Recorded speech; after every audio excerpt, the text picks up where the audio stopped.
nowadays there's like 5 to 7 travel ball teams now, which is crazy, right? But it's a good thing if it's controlled properly. Like if it's good, like have a kid go in the backyard with dad or grandpa or whatever it is, hit a tee, right? Work on that, how to fix a swing. And there's it's just the scope of baseball has changed dramatically. But there's so many hitting gurus and pitching gurus and all this. I can do this, give you lessons, right? What happened to the days of just going to the cage, working on your swing first without paying $500 for somebody to look at your swing, whatever it is? Hello, everybody, and welcome to Clearing the Bases, the podcast where we step up to the plate and dive deep into the world of youth baseball. I'm your host, Jimmy Filangeri. On this show, we discuss all things related to the preparation and development of youth baseball players, coaches, and yes, even parents. So sit back, settle in, and get ready to hear from some of the greatest baseball minds out there. I think that, it's easy for coaches to say, well, you got to have a culture change. Well, what, how? Like, it's not a snap of the fingers. You're going to have a culture change. It's actions. It's everything that you have to do. And it took time. I mean, it took losing players, right? Holding players accountable, making sure they're not going and doing dumb things on the weekend or in class, right? So here we go again, everybody. We have another USA baseball coach. Again, we talk about it all the time, building relationships. So the relationship was built with Coach Madsen, Coach Brooks, with Jelly, and with Roger Wright. And Coach Madsen said to me, hey, I got a couple more guys that you should get on the show. So I thought it was a good idea to bring everybody on. Let's hear everybody's point of view. Let's get everybody's mindset and how they coach, and I think it's a great thing for everybody to listen to. So tonight we have Erick Quesada. He is the head baseball coach at Mingus Union High School, and he's also obviously involved with USA Baseball. He was one of the coaches on the 2023 national 12U national team, and he played his high school at Mingus Union High School. So how cool is that, where he played ball there and now he's the head coach there. And while he was at Mingus, he was first team All-Region, first team All-State. He was also named first team All-Region and honorable mention All-State in football, and second team All-Region in basketball. So we got ourselves an athlete, people. After high school, Coach Quesada went on and had a 2-year college career at Chandler Gilbert Community College, where, again, he was named first team All-Conference, first team All-Region, and he finished up his college career at Texas Wesleyan University. Thanks for coming on the show, Coach. How are you tonight? I'm good, man. Thank you so much for having me. It's awesome to, be able to talk baseball and talk life. So really looking forward to it. Yeah, this is a beautiful thing. I mean, it's amazing how, like I had mentioned just before about building the relationships, and B-Med, he keeps throwing them out there saying, hey, talk to this guy, talk to that guy. So I think this is great. And what I really like about this is that most of the guys that I have on the show are older guys, guys that have been doing this for a long time. So it's a thrill for me to have a younger guy on, because I want to get that younger perspective of how you think and how you attack this game. So give me an idea of your path to coaching. How did you get started? Yeah, I mean, how much time we got? So mine is like really crazy. I mean, like seriously. So, I finished up playing, got my degree, and then, I'm like, I want to get into coaching. So, I did, my GA at Texas Wesleyan, caught the bug, and then I moved back to Arizona, and, I was through USA Baseball, I got a connection to be an assistant coach for the summer at Desert Ridge High School. And so I was doing that, and then summer's wrapping up, and I as a young kid at that time, I thought that, an assistant coach stipend would, pay the bills. And I'm just like, yeah, no, it's not how life works, And so I ended up moving back home, and that's an hour and a half from the Valley. And, I was just kind of like twiddling my thumbs, like, what do I do? What can I do? And so I got a interview with my degrees in psychology. So I got interviewed to be a social worker They offered me the job. They kind of gave me the details of the job, and me as a human, it was very hard to hear what I would kind of be walking into, and I didn't really feel like I would be good in that situation because it's like it's really tough stuff. And then lo and behold, at my alma mater, Mingus, where I'm at now, there's a long-term sub position that opened up, and so this was in October. I go in as for a science position, and so I go in as a 24-year-old. I'm like, sorry, I'll try it. I got my sub cert, and then they said, okay, if we like you, we'll call you. Give it a week or so. I was like, okay. Within an hour, they called me and they offered me the long-term sub position. So I'm like, awesome, And so this October 16th, I started right after fall break, and then the head coaching job at Mingus opened up as well. And so my coach of my time at high school, he actually retired, moved on. And so I'm like, I'll put my hat in the ring. Being 24, a little bit arrogant, confident, I was like, oh, I have to get it. Alumni, I did all this. Didn't get it. And they wanted me to be assistant. And it was because they wanted me to learn how to be a coach, learn how to run a whole program. So I start my new career in October. January hits. I'm like, am I still going to do this? What's going on? And they're like, yeah, we're going to bring you on full time, go to school, go, get your teaching cert, do that. Assistant coach for 3 games. 3 games of the season. There is incidents of, hazing and bullying and, conduct that's detrimental to the team. Big firestorm. They call everyone in, and they end up saying, hey, you're going to be the guy. So within, a year, or excuse me, a couple months of not knowing what I'm going to do with my life, now I'm a full-time teacher. Now I'm the head baseball coach of a varsity program.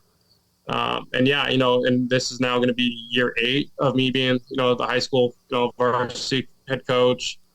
I would be lying if I say that, I'm not necessarily like ashamed of how I was as a 24-year-old, right? Because you think everything as a 24-year-old, like, and how you coach and how you go about things. And now that I'm 31 and have more years on my belt and have really good people around me that I pick their brains and bounce ideas off.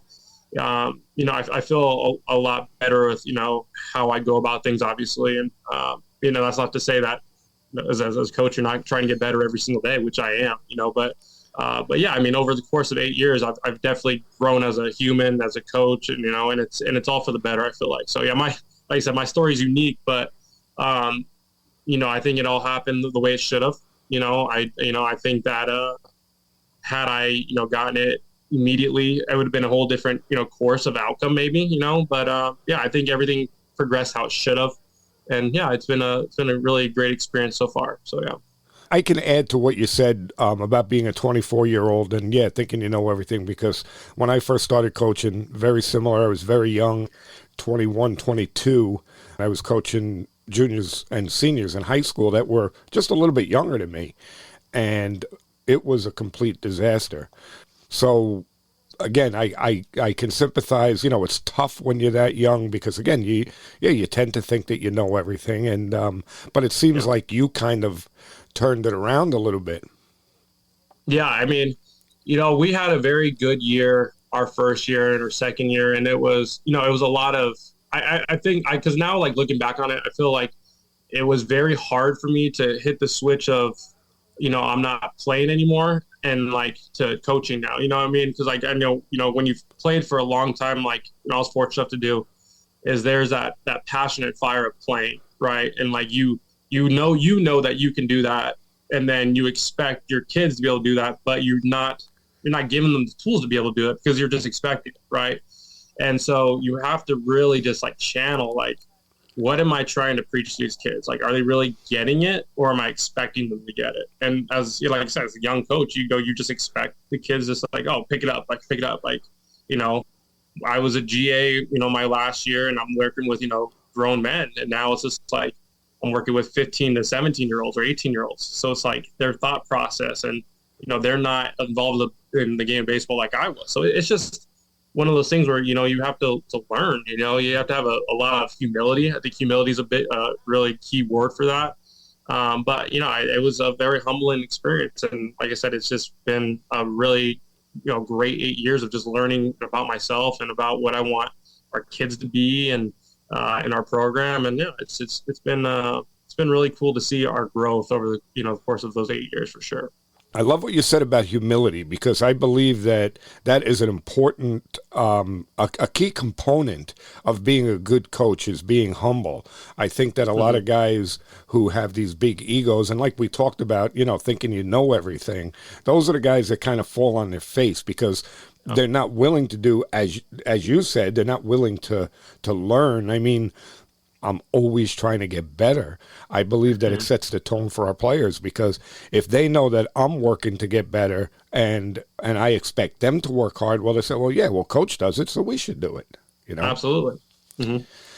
But what I wanted, did you have something you wanted to say? No, I was just gonna say I couldn't agree more. It's just like, you nailed it. It's like you want your kids to grow and do all of these things, but it's just like, how can they when they see you just sitting around? You know what I mean? Like if you come into the off season or the next season doing the same exact things, like what is that doing for your program or whatever you're doing? Like it's repetitive, it's monotonous, it's nothing that gets kids excited, and that's why I think baseball is the most beautiful game, is because you surround yourself with people who are like-minded. For one, there's so many conferences. There's so many like podcasts. I mean, there's so many, people who have been around the game longer. Like, why don't you ask? Why don't you do these things to be able to help yourself get better and maybe change a little bit? Like, there's no way. Like, you don't need to reinvent the wheel, right? You don't. It doesn't need to happen that way. I mean, there's some things that you can tweak. There's old school. There's new school. All that drama or whatever. But it's baseball at the end of the day. Make it fun. Make it interesting. Make it competitive, without having to do the same thing over and over and over again and expecting the same results, right? That's insanity, right? Yeah. So I think I'm a big proponent of that. And, it gets me, excited to talk about that because you nailed it. Like if I'm not getting better, why, how can I expect my kids to get better? It's just down. Yeah, it comes down to lead by example, right? Yeah. I mean, you can't expect somebody to do something and then you send them the opposite message. That makes no sense whatsoever. Right. But, yes, what you just said about reinventing the wheel, I love it because we talk about it all the time. We're, as coaches, we're the biggest thieves in the world. We take stuff from one guy, take it from another. So we're not reinventing it. We're just, we'll say, reassigning it. Agreed. Yeah, you're just molding it to how you see fit to what you're doing or what you see for your program or your kids. I think that's a perfect way to say it. Yeah. So I know what I'm running into. It had to be really difficult for you as a young guy taking over a program. Talk to me a little bit about that. Yeah, I mean, there was a lot of headaches, when that happened. It's not nothing, talking bad about, but it's just like, you don't realize you have to do the parents, you do the transportation, you have to make sure about the grades. I mean, there's so much stuff that people don't realize. I mean, people just think, oh, hey, you're a coach, you just coach. Like that's the farthest thing from the truth, Yeah. Luckily, I'm on campus. I just took over our weights program this year, but I'm able to have conversation with all our baseball players all day, right?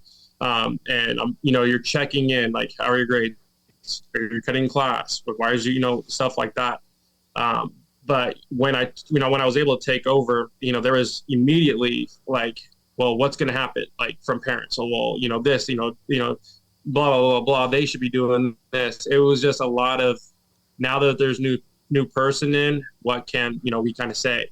And that's just how it goes sometimes. And that's fine. I mean, but having to be younger, right? There's a big balance of coach and friend, coach and buddy, right? Like, and it's tough for people to realize that. It's tough for parents to realize that. Like, oh, hey, you're young, like you're good for you. Like, no, like there's still a boundary that shouldn't be crossed. And I've had to use the expression a lot over the course of a year. It's like I have a lot of friends. I'm fortunate to have a lot of friends, but you guys are not my friends. You're not one of them. And that's fine. Like, and sure. It's nothing personal. It's just, there has to be a boundary. And I feel like sometimes younger coaches, especially across all sports, they kind of merge into that lane a little bit, and it gets them in trouble, right? Having conversations about things that are inappropriate, having conversations that aren't, really educational, that gets them in trouble. Like talking about things about outside of school, like, oh, so-and-so did this. Like that's not professional, right? And that's how people get in trouble.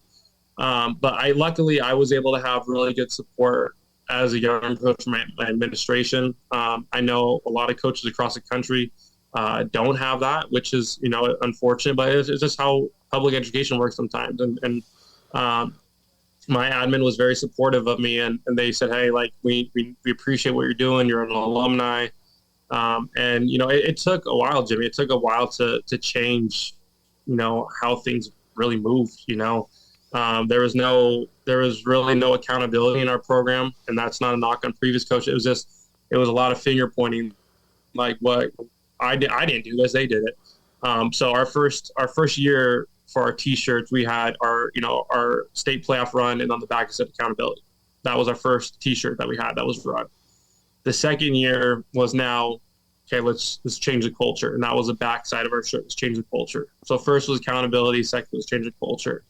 And I think that, it's easy for coaches to say, well, you got to have a culture change.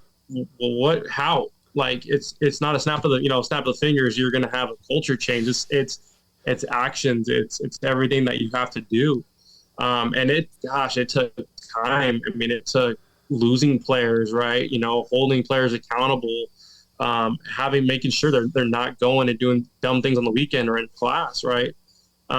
And by year 3, it was finally able to be like, okay, right? Like we got the people on board, we got the coaches on board, and now it's a standard now. Like every year we have a standard. We give the kids and parents, like, this is our standards. If you're on the ship, luckily we're Marauders, which is a pirate theme. If you're on the ship, you're on the ship. If you're off the ship, sorry. But that's just how we roll. And I'm at my school. I'm fortunate to be the longest tenured head coach, which is I like to think that's a privilege for myself. Yeah, great. And I think that is, nothing's changed over the course of that time as far as how we hold ourselves, right? Like, it's I guess maybe humbling. We keep using the word humble. I like having our admin like, hey, I had to threaten some kids today. I say, hey, I'm gonna call coach, and they immediately perk up. Okay, don't. And that's not, I think it's more respect as opposed to like intimidation. It's just because it's just how we go about things, and it's a pride thing. I think a lot of programs now lose pride. It's a lot of social media. It's a lot of actions that aren't characteristic of necessarily great people or admirable people. It's just a lot of flair, a lot of dramatics, as opposed to just hard-nosed work. And it takes a while, but when it's going good, it's going good. And you just have to stay at it, though. I mean, you can't get comfortable. If you get complacent, it goes away, and you have to start to rebuild again. And that's what good programs all across the state, all across the world, they do. They have those standards. They stick to the standards. Yeah, I can sympathize because, again, I'm going through the same thing. I'm the 5th head coach in the last 5 years. So you can imagine what that's like. There was no culture. There were no expectations. There was literally nothing. And I don't want those bad habits. We're going to start new, and we're going to, like you said, we're going to sail the ship the right way. So yeah. I'm feeling right now in year 1 what you went through 8 years ago. Mm-hmm. Yeah. And I'm like, with the fact of like the seniors, like I think sometimes people get caught up in the fact of, well, they're seniors. They are, right? Some of them have definitely, earned that title of being a senior, but what do your seniors do? Are they leading from the front, or are they in the back? You know what I mean? Like, are they the ones that are, pushing each other, or are they the ones that are laying back and saying, you do it? Like, I think there's a fine line there, right? This past year, we had tons of seniors. I think we lost, 10 seniors, and 8 of them started. But those seniors were one of my babies, and like 3 or 4 of them started for us as freshmen, right? So they were able to see how it went. And then last year, they were leading from the front, like, this is how we do things, this is how it is. And then now I have a very special senior catcher, and it's just like weight room, he's killing it. Puts, he's killing it. I mean, and these kids who are now lifting with him and practicing with them, he's the apple of their eyes because he sees how it's supposed to be. Yeah. And I think that sometimes, and it's like, like you said, it's not a knock, but it's just like some seniors, sometimes they don't realize it. They bring down the team. They're the cancer, right? But no, coach hates me because, yada, yada, yada. Well, coach hates me because a freshman starting over me. Well, what have you done? Right. What have you done? Are you looking in the mirror? Are you being self-reflective? And I think that's where, that's where we talk about, I use the expression like, are you palms up or are you palms down? Like, what can you give me or what can I give you? Yeah. Right. I think that's a big thing. And, you want the kids who are like, what can I give you? What can I give into the program? Right. But sometimes it takes losing a couple of kids, and unfortunately, that's just how it has to go if you want to be successful or have the program that you envisioned in your head. Right. And one of the very first things that I did when I took the program over is I sat all of the boys down and I said to them, listen to me. I said, I never want to see a freshman carrying a ball bucket. I never want to see a freshman putting the L screen up. I don't want to see it. I want all my seniors to lead by example, like you just said. I want you carrying the balls. I want you setting everything up, and I want them to learn from you. And that's the way we started. So, yeah.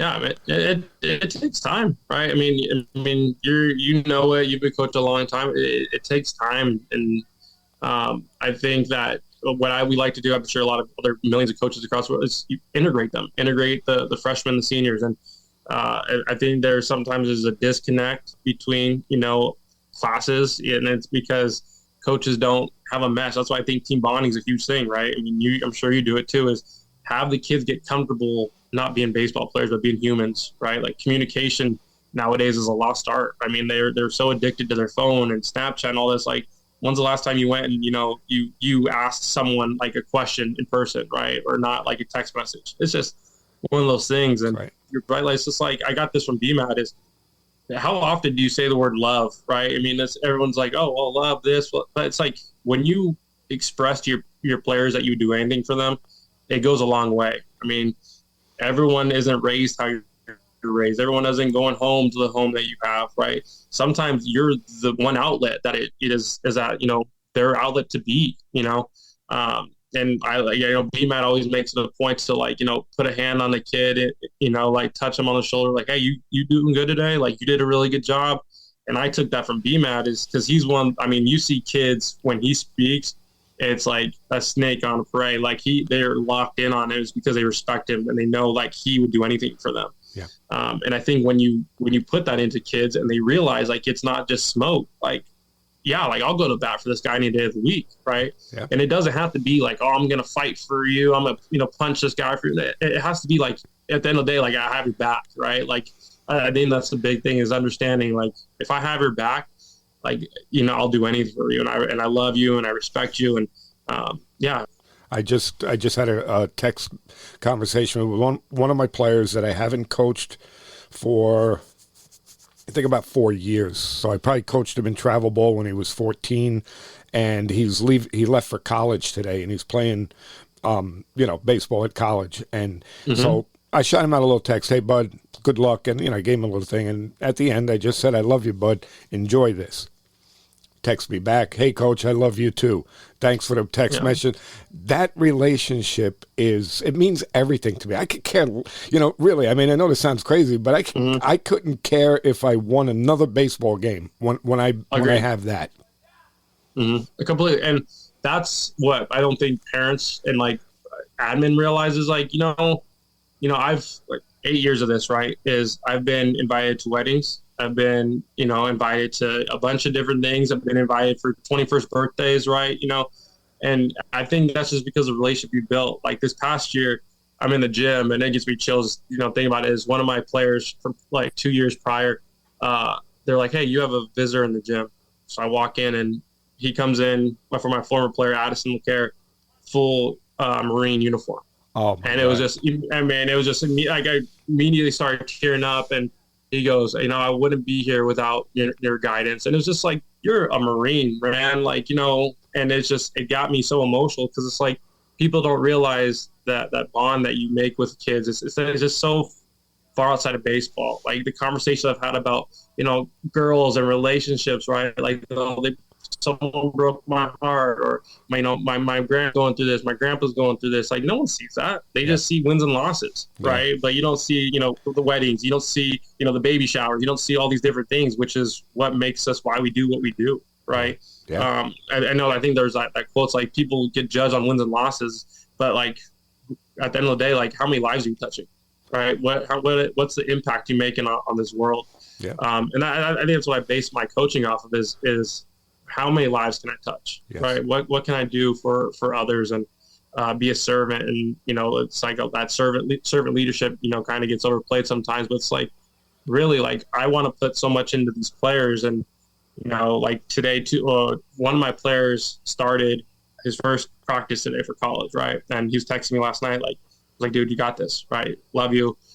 Talking to a dad last night at open house.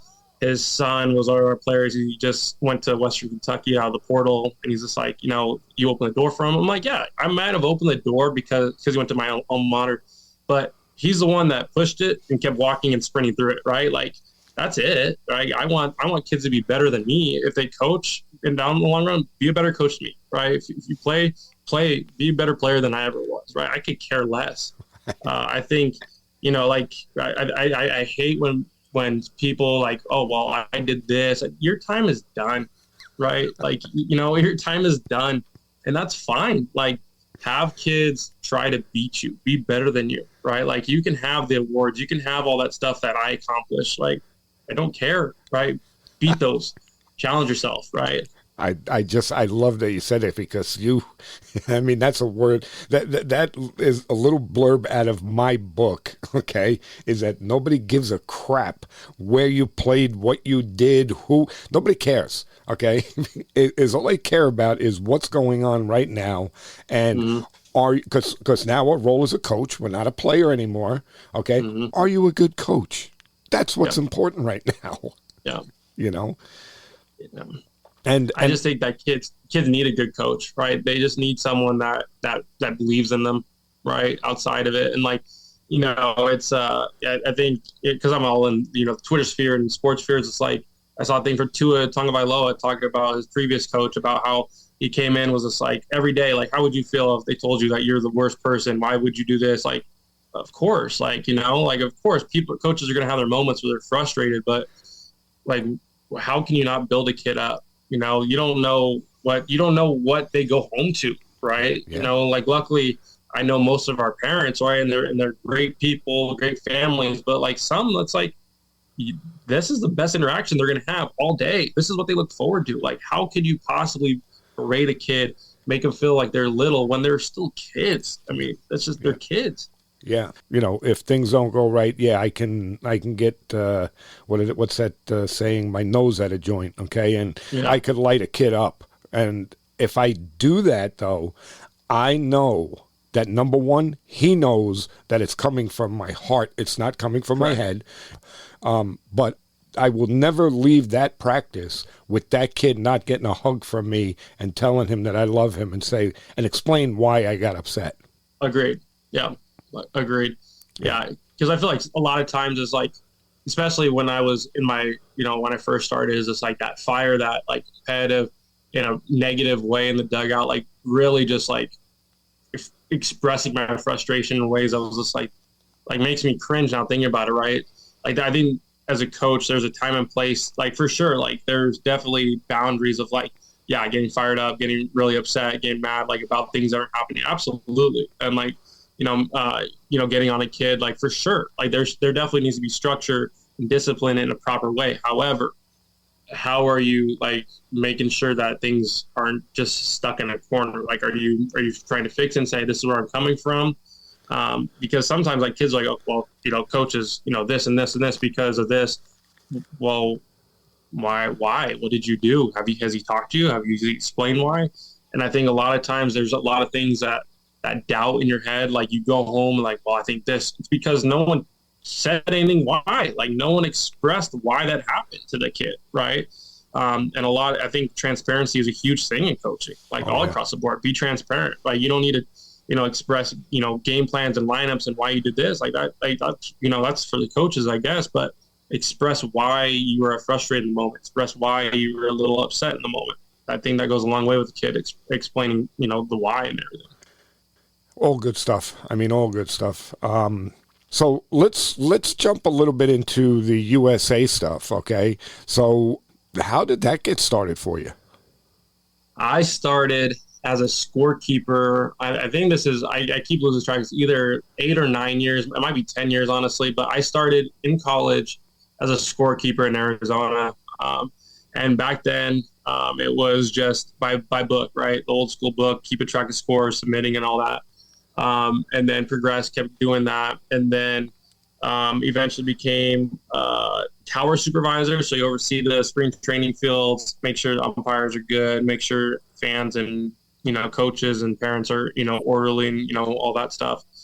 And then a couple years back, I want to say 3-4 years ago, I was obviously head coach at the time. And I went up to, one of my buddies on the side, hey, like, how can I get my foot in the door, being on task force, I understand, I'm a head coach. Like I'd like an opportunity at some point. Doesn't have to be now. Doesn't have to be next year. Like I just maybe put the feelers out.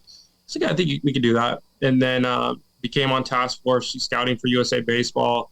And then, progressed my way through. And then 2 years ago, I believe, they asked me to go to trials for 12U or now training camp.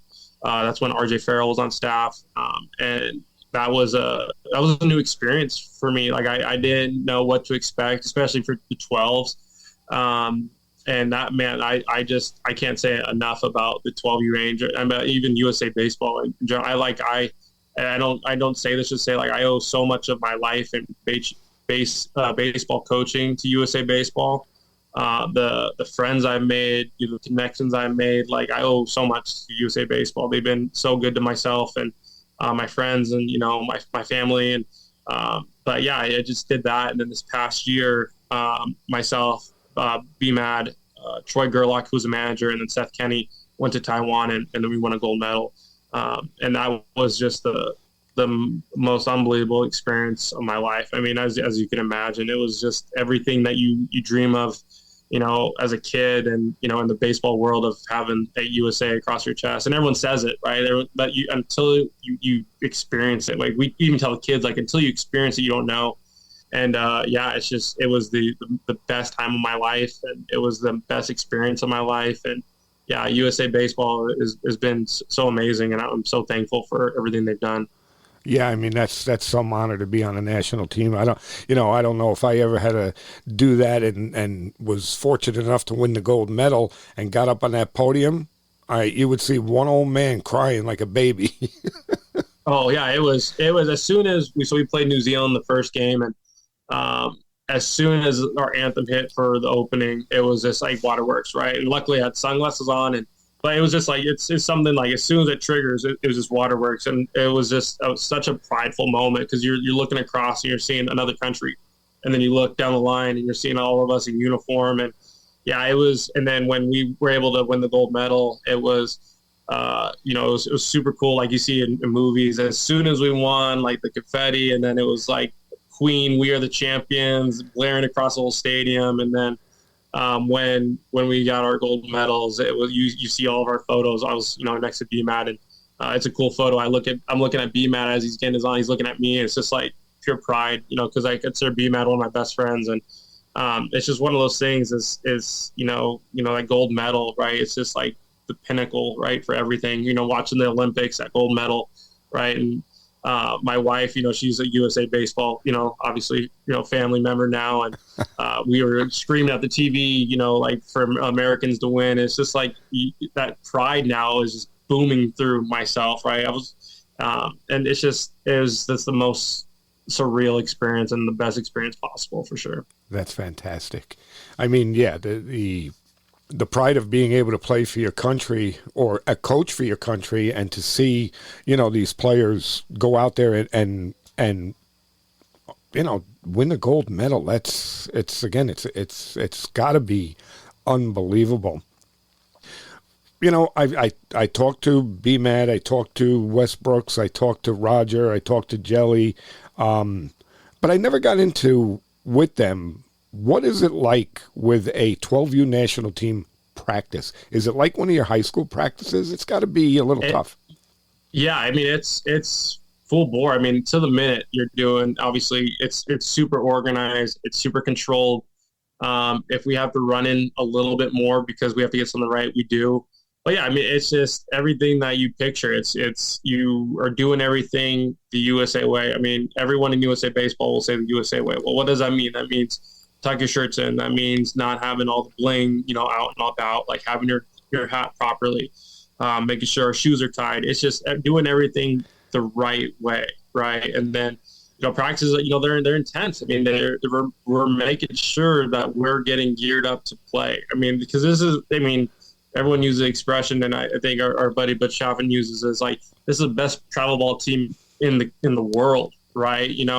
You have to act like it, right? And that's not arrogance. That's like confidence. Like, this is how things go. This is how USA works. And yeah, I mean, you're down to a T. And so when you go to international play, you have batting practice for 30 minutes, and it's like they're waiting. Like, as soon as 30 minutes hits, you're done. And so that's how you have to run our batting practice, so the kids are aware, right? Coaches have to be on top of it, making sure we're having good beeps, making sure that we're, giving the kids proper time to get loose and get hot.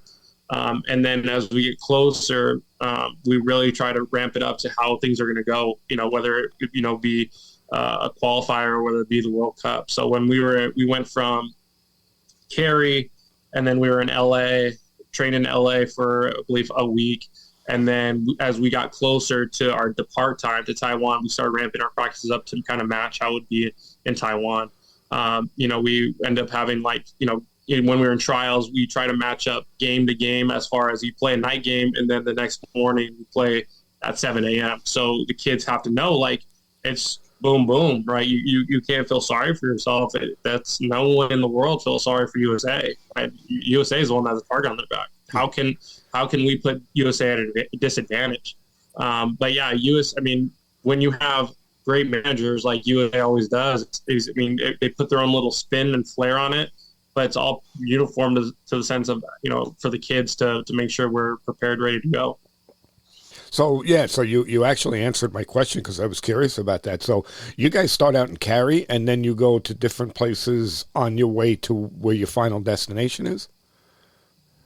Yeah, right. So when we went to Taiwan, like I said, we went to LA prior, and then I know this year they're going to Houston, I believe, and then bouncing from there to where they're going to go. But yeah, it's always methodical, whether it's 12, 15s or the 18s, college national team, is making sure that they're in a proper position, one to have, a safer flight, a quicker flight to where they need to go, so they're prepared and locked in. Yeah, I mean, that was something that you had mentioned, talking about really kind of like the discipline of it. And yeah, because we're representing the United States and it has to be like that. It was something that I talked to B-Mad about, was his military background, because I believe that, like, the military way, we'll say, that type of discipline is really, really important. And as I learn a lot of stuff about how I treat my players from the military, and I think that discipline is something that's really important. Yeah, I mean, we're taking, how many kids across the world, right? We're taking 18 kids, all the way to Taiwan. So when we go about everything, I'm sure BMAT and everyone's touched on this, is like, we're looking for the uncommon ones, right? Like, we're not looking for the kids who are going to go on summer break and kick their feet up and drink soda and all that stuff. Like, no, you're going to be treated like a professional athlete, right? And that there's huge discipline, making sure that you're, doing bed checks, making sure that you're with your roommate when you come down, right? You're in a foreign country, right? You have security. You cannot just go willy-nilly and just leave and go and say, I'm going to go look. No, like, that's not how this works. But the discipline is huge. You have to make sure that we're taking the right kids, because if not, then, we're going to get ourselves in trouble. And then as for the biggest thing is the safety thing, right? But when we traveled overseas to Taiwan, we had, two, I think it was MLB security guards. And I mean, they get off the bus first, they get on the bus last. I mean, they're making sure that everyone is in order, and making sure that everyone's safe. I mean, but it's tough. I mean, when we were in Taiwan, we're having, kids pulled all over the place for pictures, and, we're having, police officers, our police escorts are filming us and taking pictures of us. Right. I mean, that's the kind of notoriety that USA gets. And we had, spectacular players on that team, and we had a lot of, big boys on the team. And it was astounding to see, like, for these, other countries, some of these kids who are I'm a taller man. They were my height. And for them to be like, no, that's not a 12-year-old. Yeah, no, they are, and so, having the discipline of not, like, branching off and, making sure that, they're doing all that. It's a huge, huge thing, and making sure us coaches are locked in, knowing where all of our players are at all times. Yeah, that's a huge responsibility, right? Oh, yeah. So one of the, I guess you would call it a mantra of USA baseball teams is we want to find good players, but also better people. Explain that. Yeah. At the end of the day, we all know that the kids can play baseball, right? That's why they're there. That's why we know that they've been identified. But what are they doing outside of the scope? What are they doing when they're not in the microscope, right? Like, are they saying please and thank you? Are they holding doors? Are they, taking their hats off, right? I think that kind of isn't talked about enough, right? You want to make sure that these kids are, we don't have them for a small sample size, right? But we want to make sure that we're preparing them for life, right? Life is hard, right? Making sure that they're respectful and going about life the right way, but good people, right? It's such a, broad expression, but it's like, seriously, like, it takes zero effort. I like say this to our students is like, it takes zero effort to be a nice human being, right? Zero effort.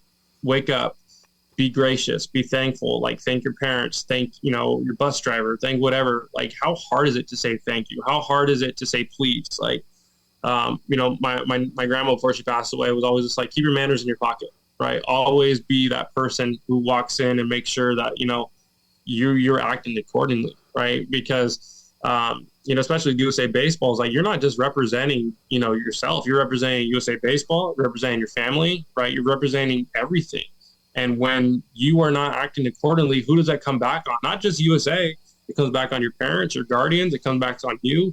And you don't want that, smudge on, like, oh, Erick Quesada, how he acted this. Like, that's not a good look. You want to make sure that you're going about everything properly as a good human and as a good kid, especially. Yeah. Yeah. I mean, it's really, really important. And, we've said it a million times, is that we're building young adults. I don't care where you're coaching, USA Baseball, high school, even travel ball. That's really what your goal is. Yeah. Well, me and you are talking right now, and we're not, at Yankee Stadium, right? We're not getting paid the big bucks. Baseball ends at one point for you and I, right? Your sport, whatever you play, football, we go all the way down.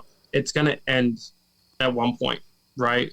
Are you going to be a good man? Are you going to be a good husband? You be a good father, right? Like that. Those go a lot farther than being a coach or a player, right?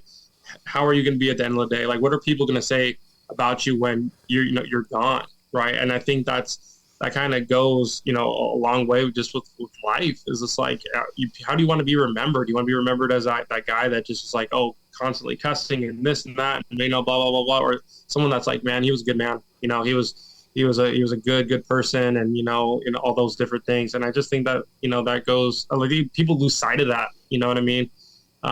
Because you're a high school coach. How often? I mean, I know for myself is like the amount of F-bombs and all these cuss words I hear on a daily basis in the hallway with no regard for who's around. It's just like, it's astounding to me, right? Like, I mean, the amount of, times admins just like, yeah, so-and-so's back doing this and this, cussing up a storm. It's just like, where can we find like a little bit of a balance? Like, hey, this is not okay. As opposed to like, yeah, like, oh, I do it at home, right? Well, you're not at home, right? It's a lot of those things that's tough that you have to fight as a coach and all those different things for sure. when I'm coaching, my language is terrible. It's bad. Yeah. Okay. But I think my players understand that, like you said, yeah, if you're running around, in a park somewhere with your buddies, yeah, who cares what your language is? But when you're in, like you said, in the hallways in school, no, because they know if it gets back to me, like what you just said, that, hey, so-and-so got in trouble because he was dropping F-bombs in the hallway. They know my foot's going to be, my foot's going to be up his Rightfully rear so, end. yeah. For sure. And if they say, if they come back to me and say, well, coach, your language isn't the best. I say, yeah, but there's a place for it. You would never find me, and I'll explain it. You would never find me going into that school talking like that, ever. Mm-hmm. And yeah, but it's tough, right? Because we're battling the fact of like it just says, like, well, I say it at home, right? My parents let me say it, right? Like, and so it's just one of those things. But yeah, I mean, the fields obviously is that's where a lot of kids kind of let their personality show and all that. But it's like, do you really want that team? Do you really want to be, as the team labeled, like, oh, they're the ones that are Bush, they're the ones that are cussing 24/7, they're the ones showing them? Of course not, right? But where does it start? It doesn't just start at baseball. It starts, in the hallway. It starts at home, right? If they think it's okay at home, they think it's okay in the hallway, then it's going to be okay on the baseball field as well. Exactly.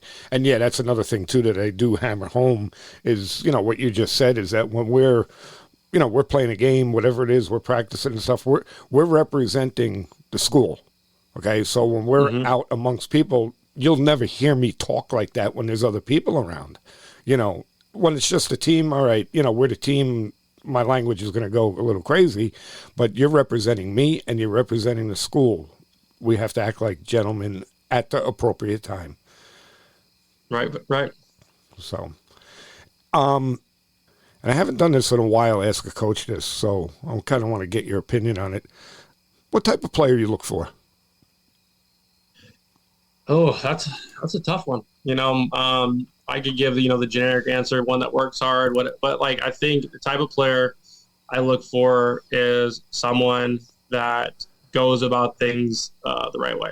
Right. And that's just I guess maybe a broad thing to say, but it's someone that treats every day like it's their last day, right? Whether it's be in the classroom or at home or on the field, is they go out there, they play with their hair on fire, they go in the classroom, they compete, right? And they go home and they're the best kid. I think those are the kind of kids that, is the best player that you want. Does that always happen though? Of course not. Right.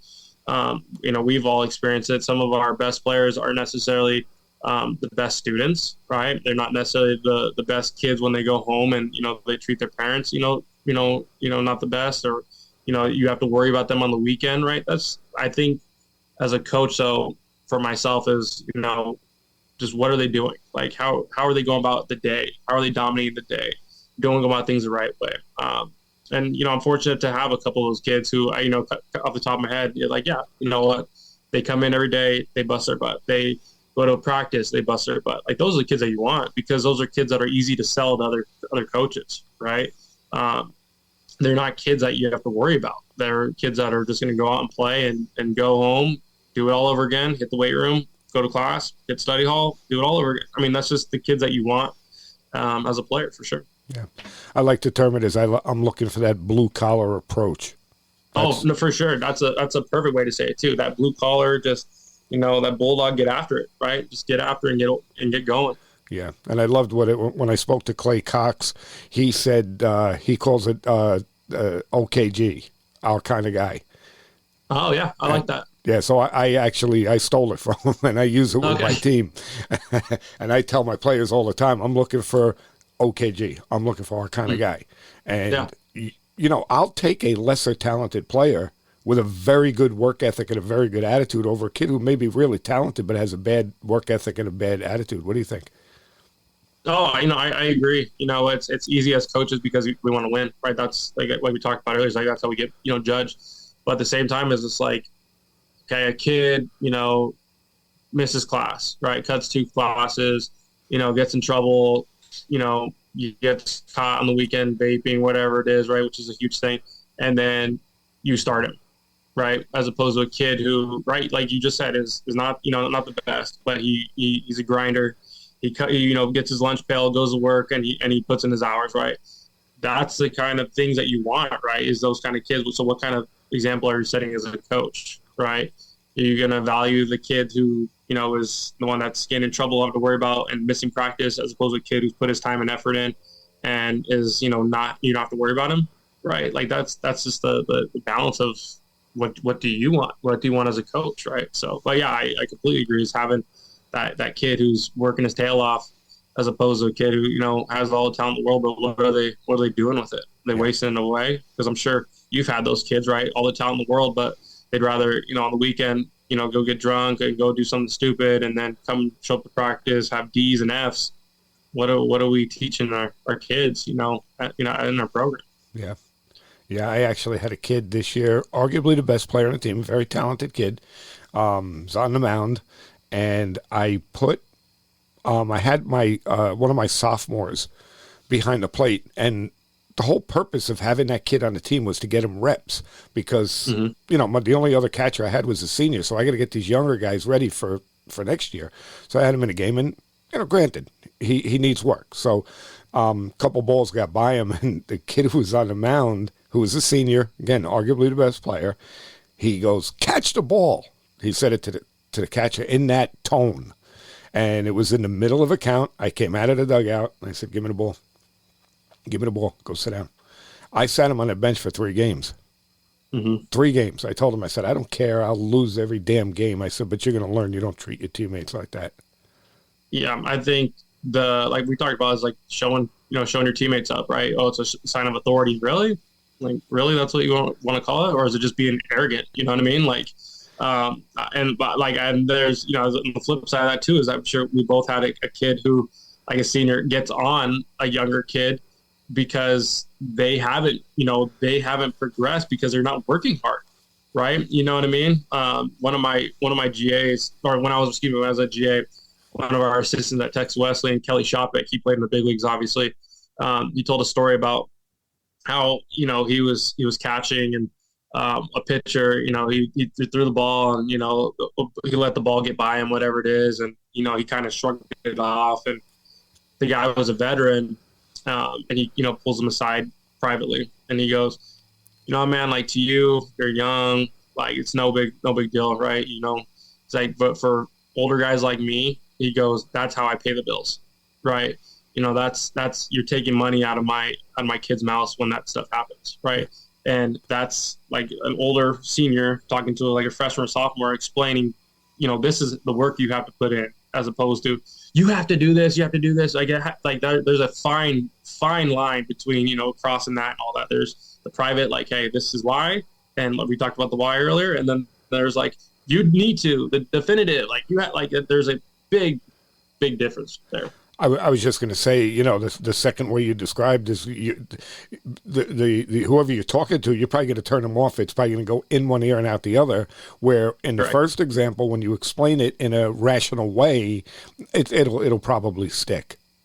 Oh, for sure, yeah, because kids are defiant, right? They don't take really criticism properly. They just immediately get hot-headed, as opposed to like processing, right? Processing is a tough thing for a lot of kids to do because they just immediately think it's an attack when it's the farthest thing from it. Yeah. I mean, and again, a case in point was that very same kid that, had that attitude early in the season. Late in the season, I went over to him and I said, "Listen," I said, he was my shortstop. So I said to him, "I'm going to move you over to third base." I said, "And we're going to bring Andre over. He's going to play shortstop for the rest of the season." I said, "I want you to help him as much as you can. He's a sophomore. You're a senior. You've been there for so many years. Da-da-da-da-da." Eric, I got to tell you, by the end of the season, you talk about getting choked up. There were several times where I saw the senior with his arm around the sophomore and pointing like, "Listen, you got to go. We got to be here.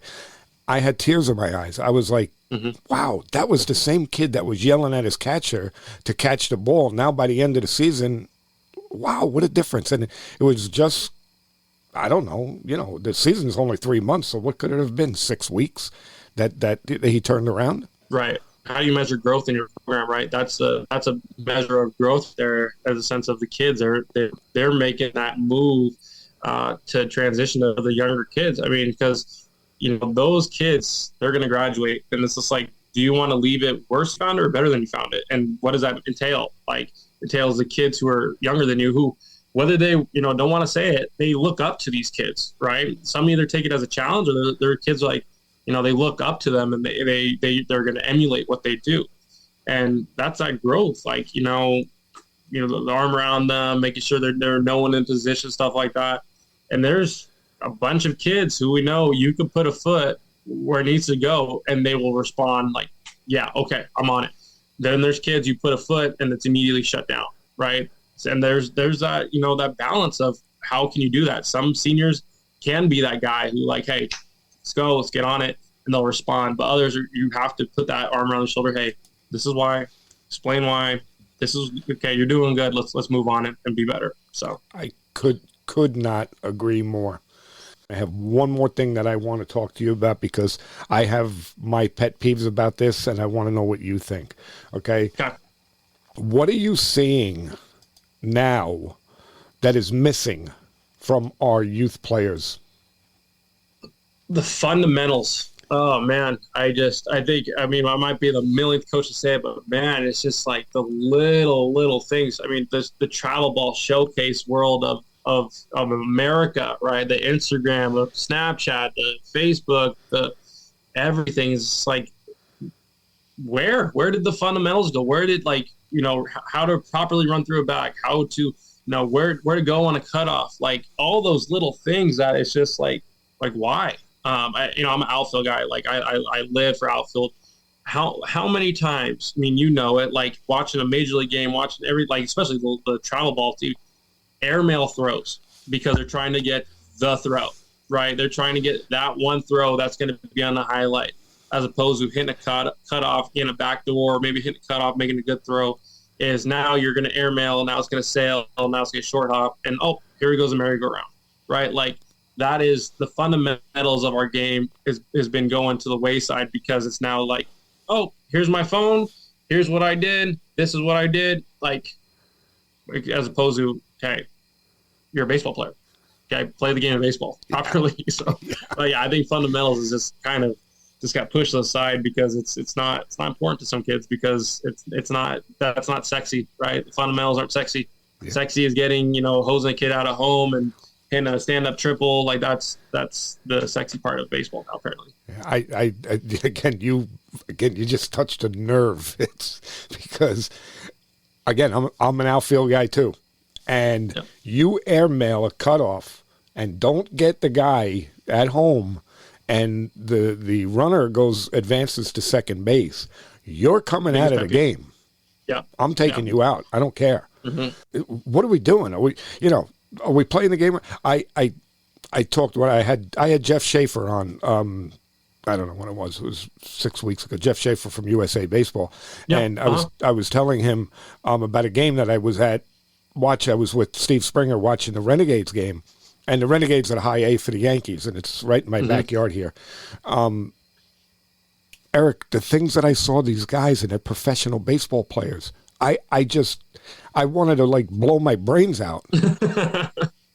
And I'm watching them saying, how you guys are getting paid to do this, and you're not hitting cuts, you're not blocking balls behind the plate. I could keep going. I know the people listening and saying, oh, he talked about this already, but this blew my mind.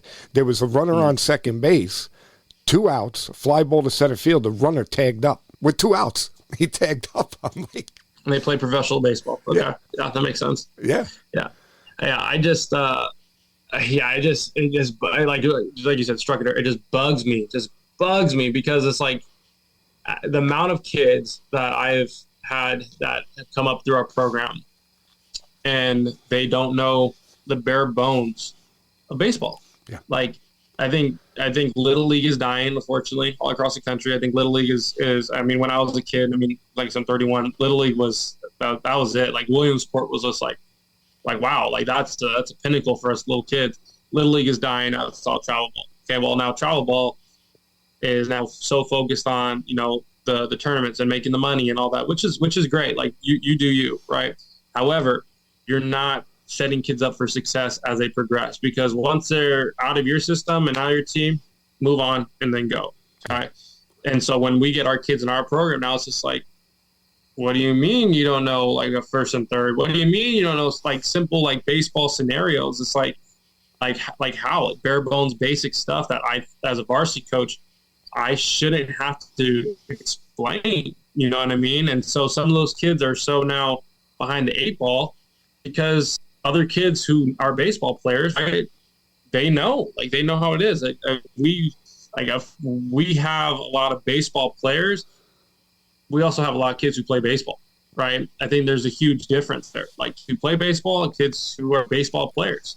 Like us coaches will always talk about with our assistants, like, man, he's a baseball player. Like, do you see him like hit his rounds? You see him take his leads? Like he's a baseball player. And then you see kids who just, who are 3-sport athletes who play baseball, which is fantastic, but they're not, understanding the game is way faster than them as opposed to the baseball players where it's just like, I control how the game goes. Yeah. Yeah. I'm trying to put together a small travel program, 2 teams.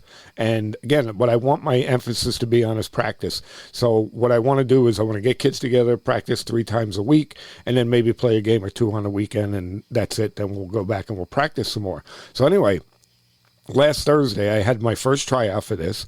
The kids showed up and they, to your point, didn't know simple things. Okay. And I'm just saying, my head wants to explode. But anyway, so after the tryout, I sat down with my coaches and I said, listen, guys, we're not doing this. Okay. I am not going to take these kids and put them out on the field and let them play games. That's not going to happen. Okay. What we'll do, we'll scrap the travel thing. We're going to do a camp. I'm going to send an email out to all of the people that are trying out, and I have my second one tomorrow night. Once that's done, guys, this is what we're going to do, okay? If you want to come and play with us, we're going to do a camp. You're going to learn how to run the bases. You're going to learn how to hit cuts. You're going to learn all of this stuff, and we'll play a few scrimmage games just to give you, that stuff. But I'm not taking you and traveling with you and taking your money and not have these kids learn anything. It's crazy. Yeah. This is how many teams, right? Like they collect and then they go put them in tournaments and they get killed. I mean, like it's not competitive, right?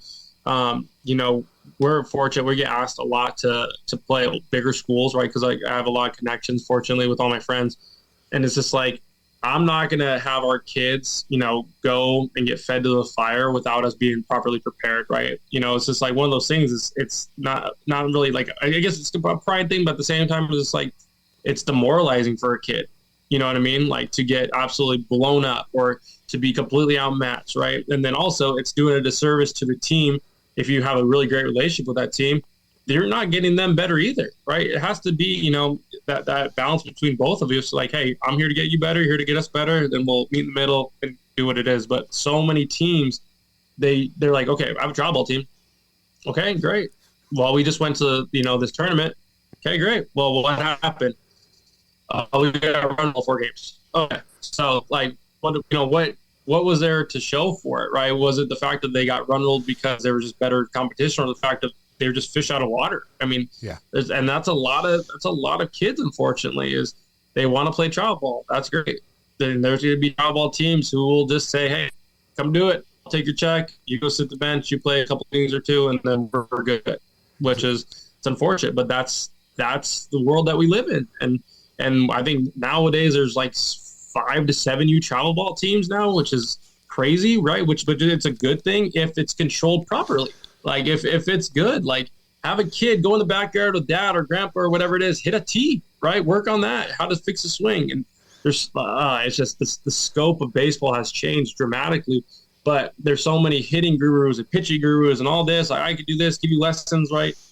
What happened to the days of just going to the cage, working on your swing first without paying $500 for somebody to look at your swing, whatever it is? Like, Of course, you need a little bit of guidance for people who know, but at the same time, is have a kid in body works, how to throw, like how to these little things. I think that youth baseball is just kind of in a weird funk right now. Just so many people, I guess, I personal opinion, are in it for the right reasons, and it's unfortunate because kids they have to suffer because of it. Yeah. Yeah, it's a shame. Now what's happened is, and I've seen the whole progression because I've been along for the ride, and used to be that only the very talented players would play on a travel team, and their coaches were good coaches and all of that stuff, and then all of a sudden, little by little, everybody started their own travel team. Most of the coaches are not qualified to even be on a baseball field, and they're destroying these kids. Yeah. Yeah. I mean, just seeing how, I mean, like you said, there's a lot of people who aren't in it for the right reasons. And it's like, you see them, like they'll be on their phone, during a game, you go and you get a lineup and it's like, oh, I don't know. I just met these kids yesterday. Like I'm just filling in, like, and so, you have, Billy hitting in the one hole, and, Billy really is like the 10-hole hitter, or vice versa. You know what I mean? It's just like, oh, I'm just filling in for someone because, yada, yada, yada. Okay, cool. And like they said, they're on their phone, their AirPods in, but then there's a lot of, cool guys out there who are just looking for, having the gear and having all that, which is fine. Like once again, you do you, but it's like, what are you doing for the game of baseball? And like, I love the game of baseball.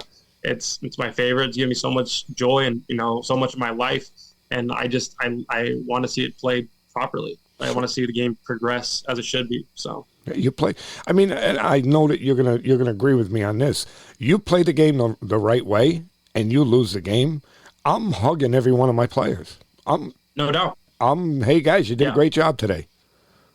Yeah, so we were actually fortunate. I didn't mention this. We were fortunate this past year. We won the sportsmanship award for the state of our conference. So out of 64 teams, I believe, in our conference, we were awarded the sportsmanship award based off of votes by all the umpires. And to our kids, it was just like, whoa, sportsman! Like they think it's so dumb. But like every coach who I spoke to, they were giving us the biggest props for like, there's state championships, there's region championships, all that stuff. But like, you just got one of the biggest awards for how you play the game of baseball the right way.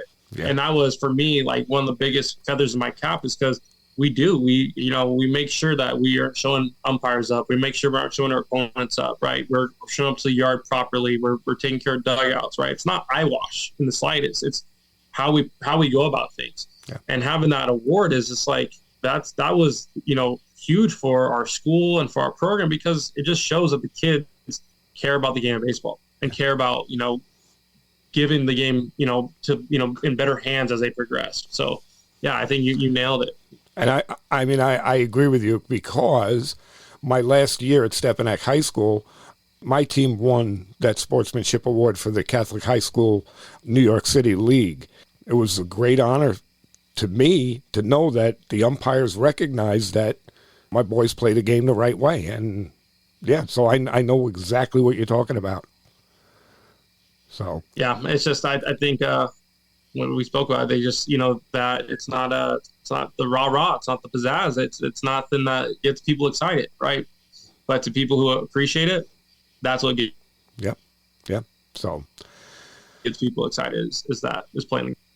Yeah. All right. So we're gonna have to wrap up, but I don't want to, but we have to.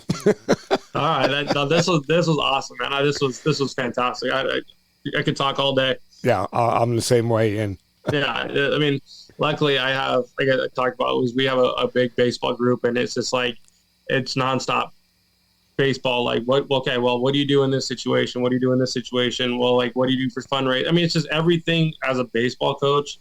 It's the best. I mean, it's just like, there's not one time I don't feel like I could just go in and be like, hey, what are your thoughts on this? And you have to have good people in your corner to help you out and make you better, like you talked about. So. Absolutely.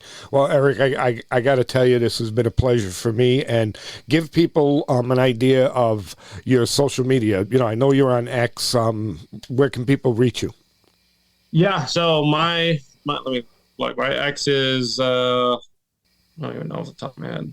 Erick Quesada 19, ERICK FUUES 8819.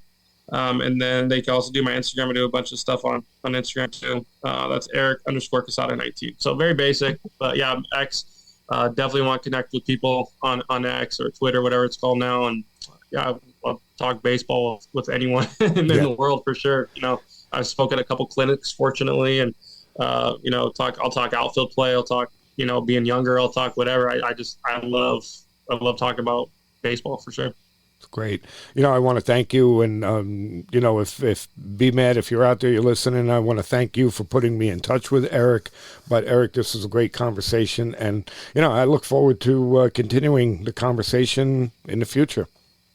Yeah. I mean, thank you so much for having me. I know who you spoke in the past, and to be even considered with this is fantastic. But yeah, forever, whoever's out there listening, please reach out to me. I'm an open book. I love, trying to put my wealth of knowledge or whatever I have to other people. But yeah, thank you so much for having me. This was a pleasure. Wish we could talk even more. So yeah, I feel the same way. So thanks again, Erick, and enjoy the rest of the night.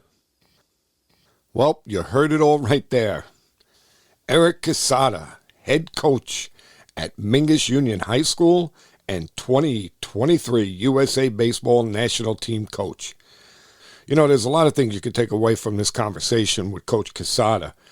He talked about the state of youth baseball. He talked about, the role that USA Baseball plays in developing young players. One of the things that was dear to my heart is he talked about maintaining high standards in player development. There was just a lot of stuff there that you could take away.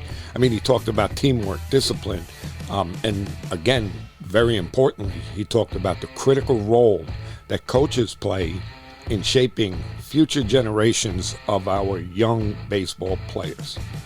So if you enjoyed today's show, don't forget to hit that subscribe button. Visit the website at thectbshow.net. Leave us a review. Even sign up to be a guest. Your feedback helps us bring you the best content and reach more people in the baseball community just like you.